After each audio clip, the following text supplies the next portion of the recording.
साथ रहेंगे और पूजन का फल प्राप्त होगा। और गणेश जी तो प्रसन्न रहेंगे।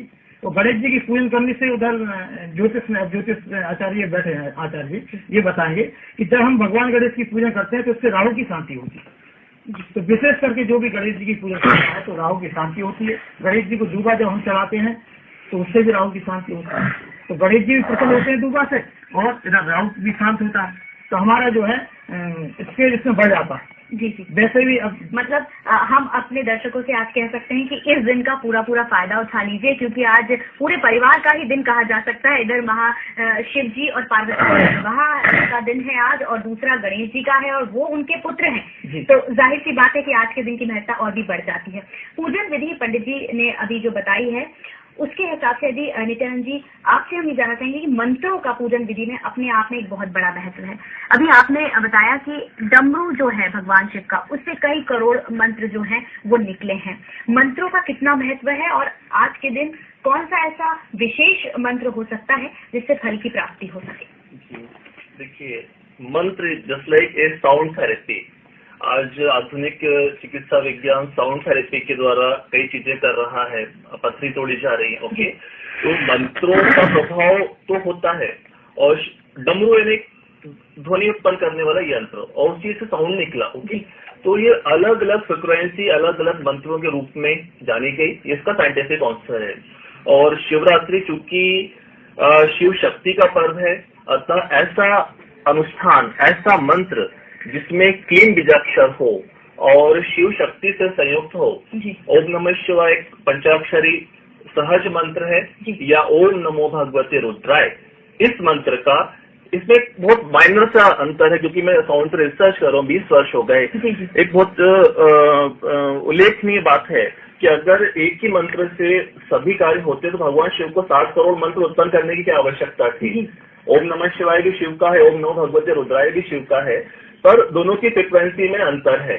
तो ओम नमो भगवते रुद्राय एक रुद्र उग्रतम चीज का प्रतीक है, और रात्रि उग्रता तमोगुण लिए रहती है। तो रात्रि में ओम नमो भगवते रुद्राय मम कार्यम सिद्धि कुरु कुरु स्वाहा, इस मंत्र का आज रात्रि जितना जाप साधक कर ले उतना उसको फल मिल सकता है। अगर ये एक बार और आप ना सामने देखकर हमारे दर्शकों को बता दें कि मंत्र कौन सा है, ताकि हमारे दर्शक उसे ध्यान से सुन ले, लिख ले और उसका जाप करें, ताकि इस रात्रि का उन्हें पूरा फायदा मिले। हाँ, लिख लीजिए दर्शकों। मंत्र है ओम नमो भगवते रुद्राय। और आपको जो भी कार्य करना है, मान लीजिए कोई राजकीय बाधा आ रही है, मान लीजिए कोई शत्रु पीड़ा है, मान लीजिए कोई रोग बाधा है, उसमें अपनी कामना को बीच में लगा दीजिए। जैसे कि मान लीजिए आपको रोग बाधा है, आप बोलिए ओम नमो भगवते रुद्राय मम अमुक रोग शांति कुरु कुरु स्वाहा। इस तरह से और भी कार्य सिद्धि है, मान लीजिए कोई राज्य की कार्य अटका हुआ है, उसमें आप बोलिए ओम नमो भगवते रुद्राय मम अमुक कार्यम सिद्धि कुरु कुरु स्वाहा। तो ये मंत्र आपने बड़ा ही ऐसा मंत्र दिया है जिससे हमारे दर्शकों को अधिक से अधिक फायदा मिलेगा।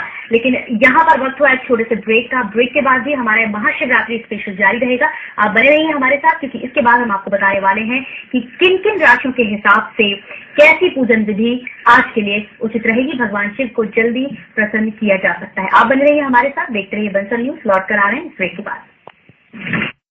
आपका एक बार फिर स्वागत है हमारे महाशिवरात्रि स्पेशल में, जिसमें हम बात कर रहे हैं भगवान शिव की महिमा की, कैसे करें उनका पूजन, और आज रात्रि में क्या साधना दिला सकती है आपको जीवन में उत्तम सफलताएं। तो आप हमारे साथ जुड़े रहिए। लेकिन इससे पहले हम आपको दिखाते हैं कि आज भोजपुर में किस तरह से भगवान शिव की पूजा अर्चना की गई, और वहां पर जो भक्तों का हुजूम उमड़ा है वो किस तरह का नजारा देखने को मिला।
तो आप देख रहे थे कि भोजपुर में किस प्रकार जो भक्त हैं वो भगवान शिव को प्रसन्न करने की कोशिश कर रहे थे। और यहाँ आज हम बात कर रहे हैं कि महाशिवरात्रि का क्या महत्व है, किस तरह से आप पूजन करें कि आपको इसका पूरा पूरा फल प्राप्त हो। यहाँ पर एक बात हम अपने दर्शकों को बताना चाहते हैं कि मध्य प्रदेश में ये जो भोजपुर है इसे दूसरा पशुपतिनाथ कहा जा सकता है, या इसे यूं कह सकते हैं कि मध्य प्रदेश का पशुपतिनाथ भोजपुर कहलाता है। अपने आप में एक बहुत बड़ी बात है।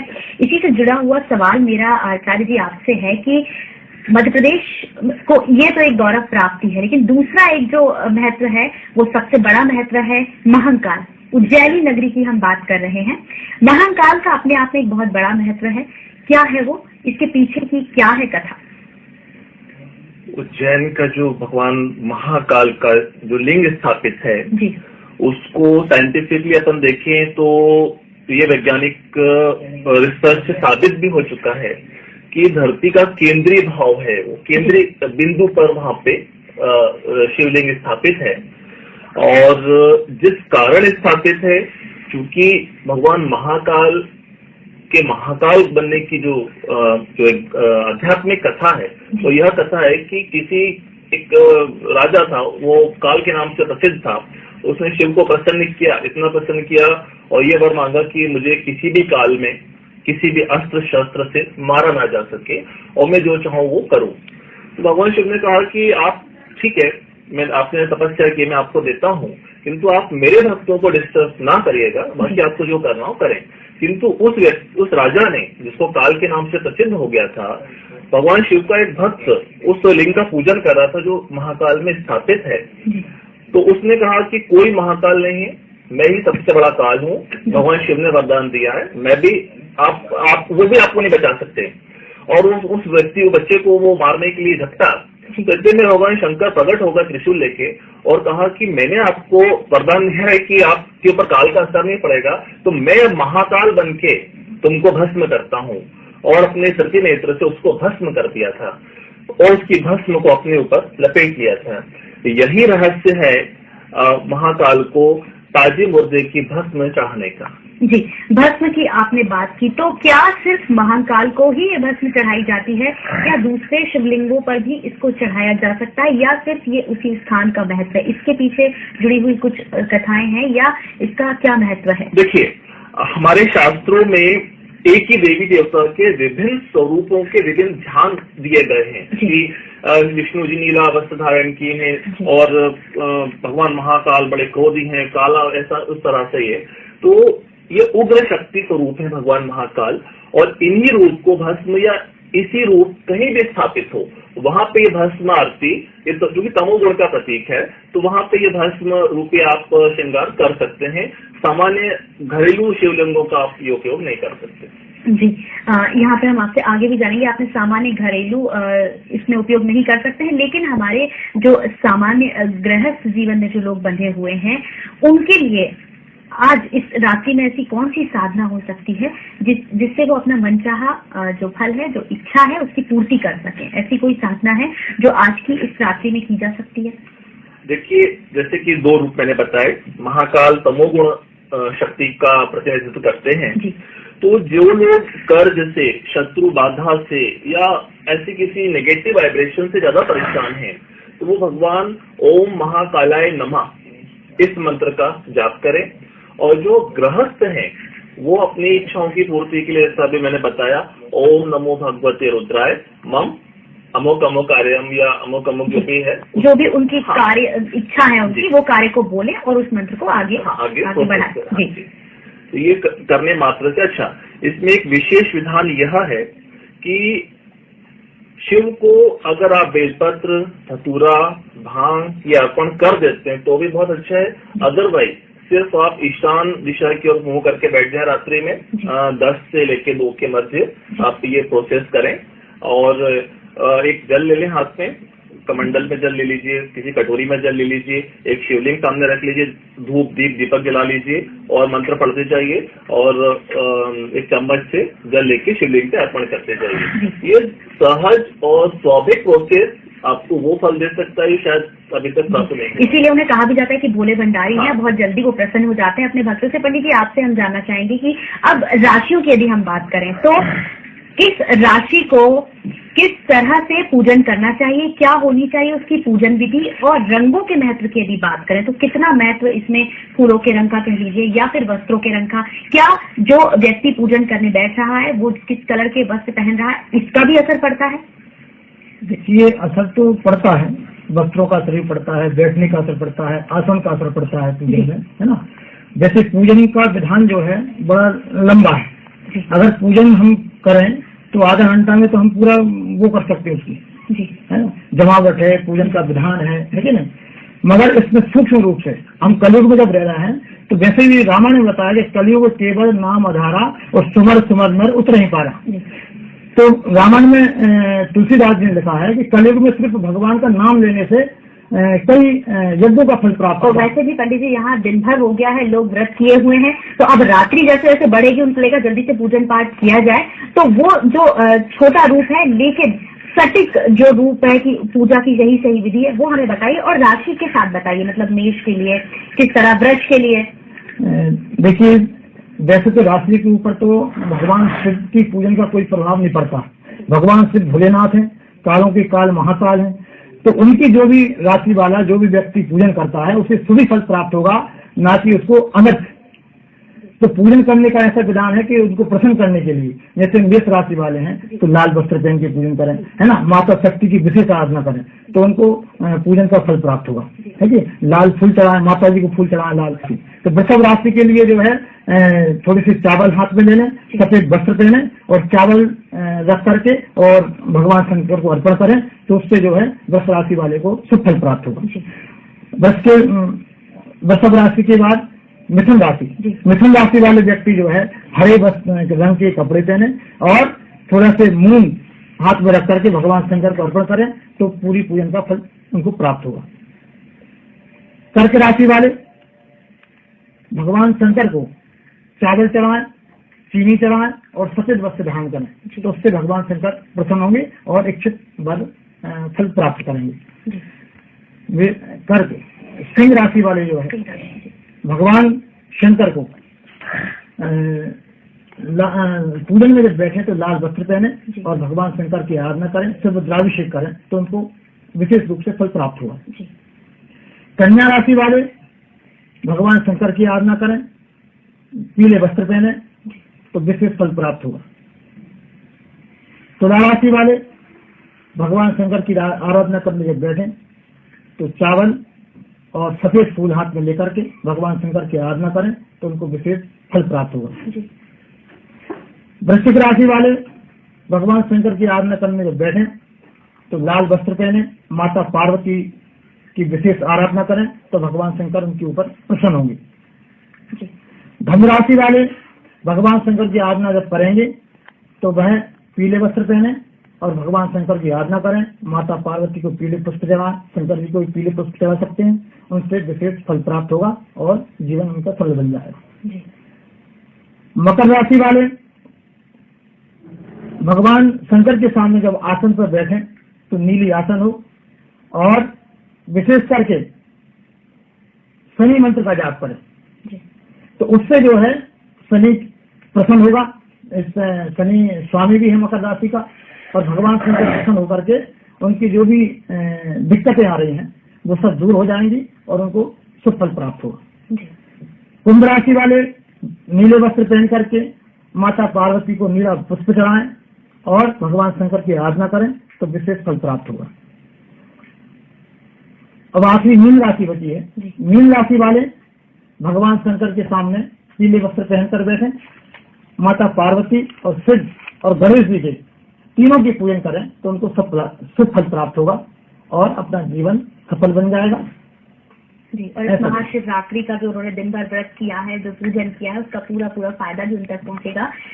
यहाँ पर हमें उम्मीद है कि हमारे दर्शकों ने जो कुछ सुना कि कौन से व्रत किस राशि वाले को सूट करेंगे, ज्यादा प्रभाव देंगे, भगवान शिव पर ज्यादा प्रभाव डालेंगे ताकि वो जल्दी से प्रसन्न हो, उनकी जो मनोकामना से पूर्ण करें। यहाँ पर आचार्य जी हम आपसे ये जानना चाहेंगे, ये राशियों की हमने बात की, हम रोज अपना जब सुबह अखबार पढ़ते हैं तो उसमें राशियां लिखी होती हैं, चैनल खोलते हैं कोई तो राशि के बारे में उसमें बताते हैं कि आज आपका दिन ऐसा रहेगा, आप ये दान करें, आप गाय को ये खिलाएं, आप जो भी मतलब पूजन विधि है वो इस तरह से करें, कुछ दान दें, कुछ गरीबों को दान दें, इस तरह की बातें अक्सर हम सुनते हैं, इसमें लिखी आती है। रोज राशियां जो पेपर में आती हैं, जो दिखाई जाती है, कितनी सार्थक और कितनी सटीक होती हैं? देखिए, अगर निष्पक्ष भाव से इसको उत्तर दूं तो क्या यह संभव है कि हम दुनिया के नक्शे में भोपाल को खोज पाए? संभव ही नहीं है।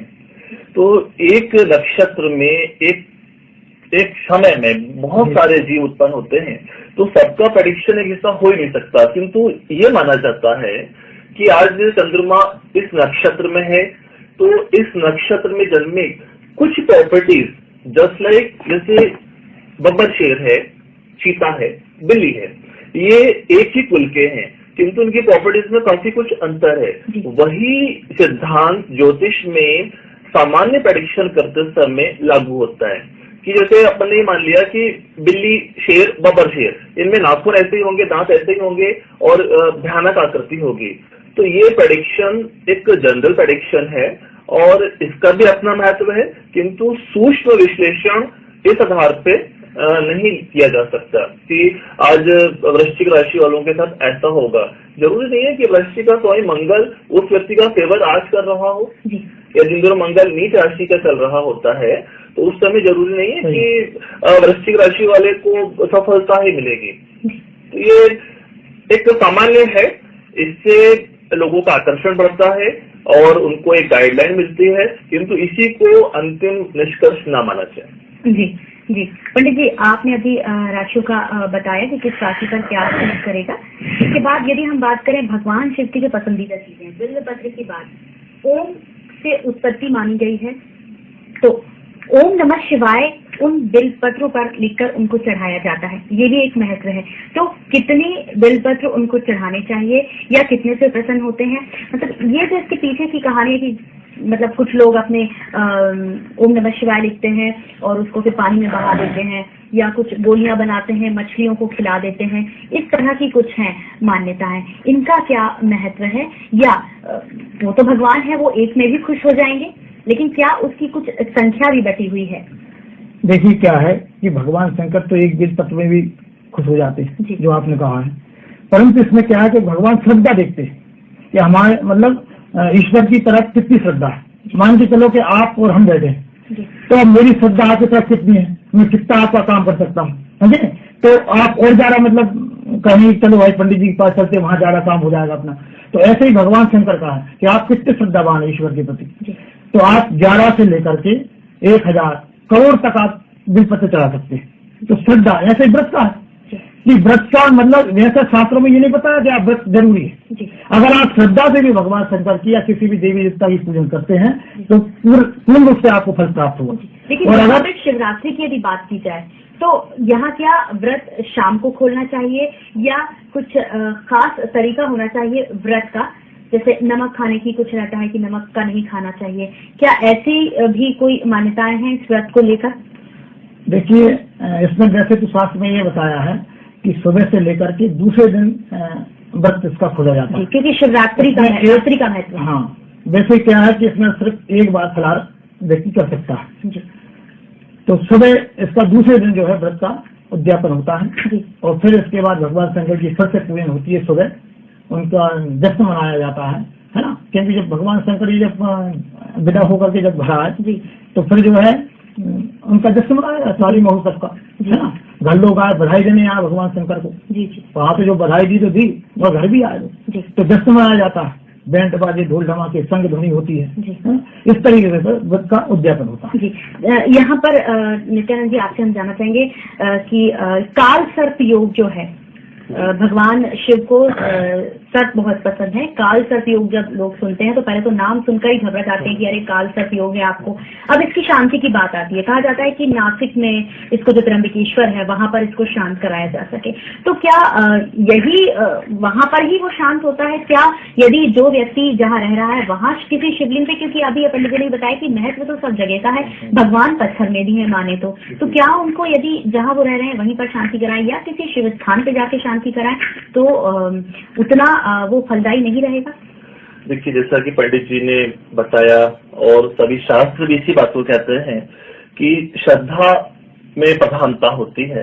तो कालसर्प योग की शांति मूलतः त्र्यंबकेश्वर नासिक में ही मान्य है, परंतु जैसा कि शास्त्र वचन ही है कि श्रद्धा ही सर्वोपरि है।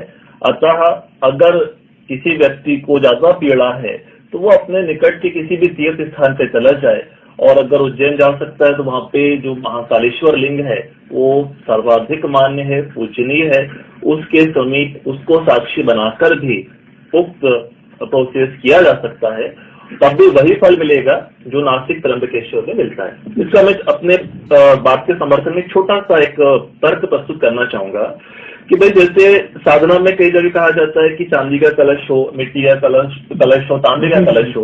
मान लीजिए एक आर्थिक रूप से कमजोर व्यक्ति है तो वो मान लीजिए कोई साधना में चांदी का कलश लगता है तो वो कहाँ से लाएगा चांदी का कलश? तो क्या वो साधना या ईश्वर का पूजन नहीं कर सकता? वो कर सकता, भावना में भगवान बसता है और वो मान्य है। जी, यहाँ पर पंडित जी आपसे जानना चाहेंगे, भांग धतूरा ये जो है शिव जी ज्यादा पसंद करते हैं, तो इसके पीछे क्या है? देखिए, भगवान शंकर जो है वो शुरू से उनकी ऐसी यात्रा है, किसी को परेशान नहीं किया। आपको जो भी चीज मिल जाए वो आप स्वीकार हैं। हाँ, जैसे भांग है तो भांग उनको जो है मतलब भगवान शंकर ने जो है आराधना की है ईश्वर की, तपस्या की है उन्होंने, इसलिए जो है उनको ऐसी चीजें बहुत ज्यादा प्रिय है। वन में रहे है ना, बेलपत्र है, तो बेलपत्र में क्या है कि तीन जो पत्ती रहती है उसमें ब्रह्म विष्णु इस तीनों का बात रहता है, तो उसमें तीनों की पूजन हो जाती है, और ये सत्य है कि तीनों की पूजन करना चाहिए साथ। धतूरा है तो उससे जो है मस्त रहते हैं, भजन में मन लगता है। तो मतलब एक तो उसका ये है कि जो भी भाव भजन पूजन जो लोग करें तो भाव में होकर के करें, ये उनका कहना है कि आप बिल्कुल निश्चिंत होकर के ईश्वर की आराधना करें। धतूरे का एक फल, भांग का भी यही फल है। तो इस तरीके से भगवान शंकर की पूजन का महत्व है। अच्छा, इसमें एक चीज मैं बोलना चाहूंगा कि ये तो हो गया एक आध्यात्मिक महत्व। दूसरा इसका एक और विशेष अर्थ है कि जिसे कहा जाता है कि लोहा लोहे को काटता है। भगवान शिव ने हलाहल कालकूट नामक विष का पान किया था। तो आप देखिए, अगर आप कोई व्यक्ति भांग ज्यादा खा लेता है, आप उसको अफीम खिला दीजिए, इमीडिएटली वो रिड्यूस होना शुरू हो जाएगी।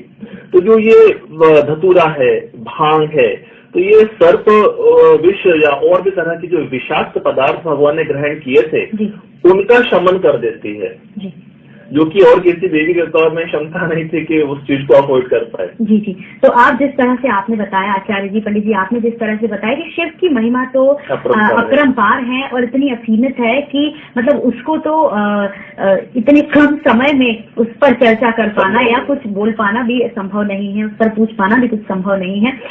वक्त हमें यहाँ पर अब इजाजत नहीं दे रहा है इससे ज्यादा।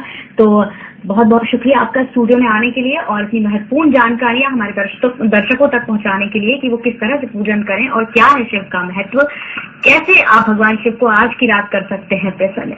आज का हमारा कार्यक्रम बस यही तक, लेकिन जाते जाते आपको छोड़ जाते हैं उन झलकियों के साथ जिसमें भगवान शिव को आज भक्त पूज रहे हैं। दीजिए इजाजत। ओम नमः शिवाय।